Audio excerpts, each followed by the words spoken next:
Praise the Lord और shalom सभी को जय मसीह की। मैं पास्टर मधुबन में आज एक विशेष विषय को लेकर के परमेश्वर के वचन के द्वारा आप लोगों से कुछ बातें करना चाहता हूं, क्योंकि कुछ दिन पहले मैंने एक परमेश्वर के दास को, सच में वो भी परमेश्वर के कार्य करते हैं, वो भी परमेश्वर के लिए अपना सेवकाई करते हैं, लेकिन एक चीज़ में वो लोग अटके हुए हैं कि हम क्यों अलग अलग जगह से परमेश्वर के वचन स्क्रिप्चर को इकट्ठा करके लोगों से बातें करते हैं। मैं आप लोगों को इस बारे में सटीक रूप से बताना चाहता हूँ। वो क्या है? अब सभी लोग बाइबल पढ़ते हैं, जितने लोग क्रिश्चियन हैं सभी लोग परमेश्वर के वचन पढ़ते हैं। आज ऐसे भी लोग हैं जो क्रिश्चियनिटी को अपने हृदय में यीशु मसीह को उद्धार करता नहीं माना है, फिर भी वो परमेश्वर के वचन को जानने के लिए क्या करते हैं? वो वचन पढ़ते हैं। ये सही बात है, अच्छा बात है, क्योंकि उसको भी यीशु मसीह के बारे में जानना बहुत ही जरूरी है।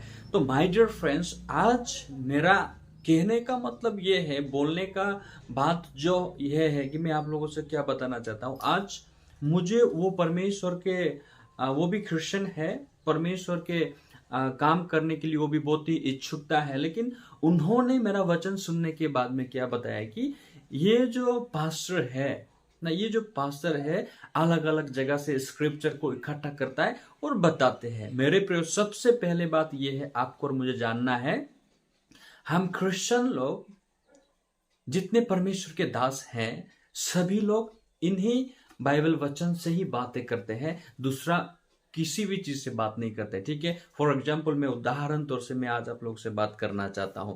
अगर आपके पास बाइबल है, कृपया आप इस बाइबल का वचन को पढ़ सकते हैं। इब्रानी 9 अध्याय के 11 और 12 वचन में ऐसा लिखा है। एग्जाम्पल के तौर से मैं ये बात बताना चाहता हूँ, मैं इसको पूरा डिस्क्राइब करना नहीं चाहूंगा, बस मैं वो जो मुझे बोला कि ये पास्टर जो है अलग अलग जगह से स्क्रिप्चर निकल करके बातें करता है। मैं अलग अलग जगह से स्क्रिप्चर निकल करके मैंने कभी भी बात नहीं किया। वो क्या चीज है मैं आपको बताना चाहता हूं। So listen it carefully. Bible क्या कहता है? हिब्रू चैप्टर 9 वर्स 11 और 12 में देखते हैं तो ऐसा लिखा है, मैं हिंदी में पढ़ना चाहूंगा। मसीह के लहू की सामर्थ, परंतु जब मसीह आने वाली अच्छी अच्छी वस्तुओं का महायाजक होकर आया तो उसने और भी बड़े और सिद्ध तंबू से होकर, जो हाथ का बनाया हुआ नहीं, अर्थात इस सृष्टि का नहीं, और बकरों और बछड़ों के लहू के द्वारा नहीं, पर अपने ही लहू के द्वारा एक ही बार पवित्र स्थान में प्रवेश किया और अनंत छुटकारा प्राप्त किया। आमेन। तो यहां पे आपको क्या ध्यान देना है?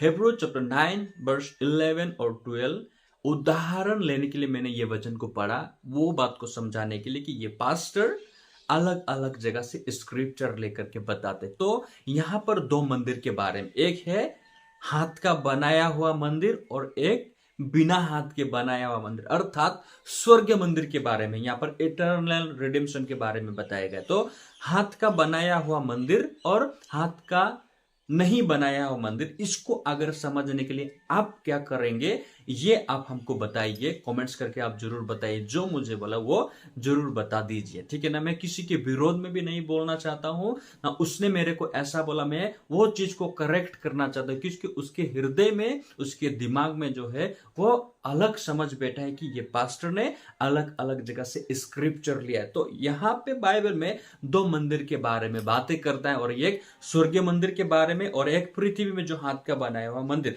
तो ये मंदिर को जानने के लिए आपको कहां जाना पड़ेगा? ये मंदिर जो दो मंदिर के बारे में लिखा गया है ना, ये हिब्रू चैप्टर 9 वर्स 11-12 में, ये मंदिर के बारे में आपको जानने के लिए कहां जाना पड़ेगा? अब विदेश तो नहीं जाओगे ना, ये बाइबल में वो सारा चीज यहां पर लिखा है। तो ये मंदिर के बारे में अगर पढ़ना है आपको, निर्गमन में, एक्सोडस में जाकर के, जो हाथ का बनाया हुआ मंदिर परमेश्वर ने मूसा नबी के साथ बातें किए थे। आमीन। मोसेस के साथ परमेश्वर ने बात किया, और मोसेस को, जब मोसेस ने इजराइल लोगों को इजिप्ट से लेकर के कनान तक जब वो निकाल करके लेके जा रहा था, वो समय में क्या हुआ कि लाल समुद्र को पार करने के बाद में परमेश्वर ने मोसेस को सिनै पर्वत में बुलाया और मोसेस को वो सारा चीजें दिखाई जो स्वर्ग में है, एज इट इज उसी चीज को दिखाया जो स्वर्ग में है। और मोसेस को परमेश्वर ने बताया कि यही चीजों को लेकर के तू जाकर के पृथ्वी भी बनाना। अगर वो चीज अगर ये बाइबल में अगर लिखा अगर नहीं होता तो हम क्यों न्यू टेस्टिमेंट का बातों को लेकर के हम ओल्ड टेस्टिमेंट में जाकर के पढ़ सकते हैं। उसका समझ बिल्कुल भी नहीं आता है जो ये बोला है कि ये अलग अलग जगह से स्क्रिप्चर लेकर के बोलता है। मेरे प्रिय लोग, हिब्रू चैप्टर 9 वर्स 11 12 को समझने के लिए आपको एक्सोडस पढ़ना पड़ेगा, लेविटिकस पढ़ना पड़ेगा, तब ही जाकर के आपको समझ में आएगा, क्योंकि बाइबल में जोड़ा है। आयशाया 34:16 में जोड़ा है, और इसको जानने के लिए आपको होल बाइबल को पढ़ना पड़ेगा, तभी जाकर के कहाँ कहाँ कनेक्टेड है वचन, वचन एक दूसरे के साथ कनेक्टेड है। तो इस कनेक्टेड वचन को हमें क्या करना है, खोल करके पढ़ना बहुत जरूरी है, क्योंकि न्यू टेस्टामेंट में ऐसा बात है जो यहाँ का बात हम ओल्ड टेस्टामेंट मिलता है। तो बाइबल मैंने जैसे और भी धर्म की पुस्तकें हैं, तो मैंने बाइबल का बात को लेकर के मैंने और दूसरा धर्म के पुस्तक से लेकर के तो मैंने नहीं पढ़ा है, बाइबल के अंदर में ही है और मैंने वो वचन को ही पढ़ा है। तो मेरे प्रिय लोग, मैं आपको सैल्यूट करता हूं, मैं आदर करता हूं आपसे। ऐसा गलत फहमी कभी भी मत सोचिए कि मैंने अलग अलग जगह से स्क्रिप्चर इकट्ठा किया और बता दिया। मैंने वो सारे चीजों को मैंने बताया जो बाइबल में है। तो बाइबल में जो है वो चीज को आप अलग अलग नहीं बोल सकते। Why you know why? Because पूरा पवित्र शास्त्र बाइबल कहता है पवित्र आत्मा की प्रेरणा के द्वारा लिखा गया है। आमीन। समझ पा रहे हैं आप मुझे? पूरा पवित्र शास्त्र परमेश्वर के प्रेरणा के द्वारा लिखा गया है। तो आप कभी भी नहीं बोल सकते, या मैं भी नहीं बोल सकता हूं, कोई पास्टर अगर प्रचार करता है तो वो पास्टर अलग अलग जगह से स्क्रिप्चर इकट्ठा करके अलग अलग बोलते, ऐसा नहीं बोल सकते। क्यों? क्योंकि बाइबल में सब कुछ है। हाँ, गलत चीज को हम गलत बोल सकते, लेकिन वचन को अलग अलग जगह से स्क्रिप्चर इकट्ठा कर लिया और बोल रहा है, ये बिल्कुल टोटली गलत है। समझ पा रहे हैं ना आप लोग? तो मैं इसीलिए मैं आज ये वीडियो के माध्यम से उनसे भी बात करता हूं, और जितने और भी बहुत सारे लोग का ऐसा सवाल हो सकते हैं कि वो अलग अलग जगह से इकट्ठा करता है स्क्रिप्चर और बोलता है। स्क्रिप्चर अगर आप बात करना चाहते हैं ना बाइबल से, होल बाइबल में 66 बुक्स हैं। ये पूरा बाइबल में 66 बुक्स हैं, और पूरा उसको एक बार, दो बार, तीन बार, चार बार, जितना बार हो सकते हैं आप पूरा पढ़ाई करके ये वचन के द्वारा भेद को आप जान सकते हैं। प्रेज द लॉर्ड मेरे प्रिय लोग।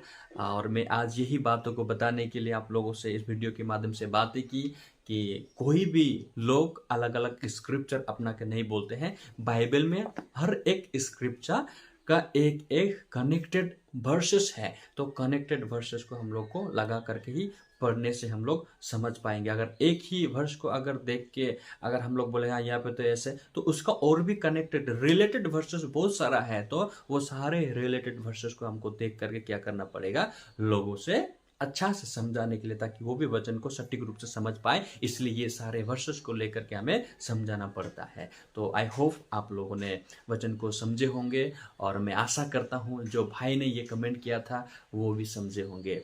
तो मेरे प्रिय लोग, अगर कोई मेरे चैनल में नए आए हैं, प्लीज़ सब्सक्राइब कर दीजिए, फॉलो कर दीजिए, और हो सके तो दूसरे तक भी आप लोग शेयर कर दीजिए, ताकि और भी सारे लोग ऐसे सोच में होंगे कि अलग अलग जगह से लेकर के आते, नहीं तो ये वचन को सुन करके वो लोग समझ सके। Thank you so much. Praise the Lord. सभी को जय मसीह की।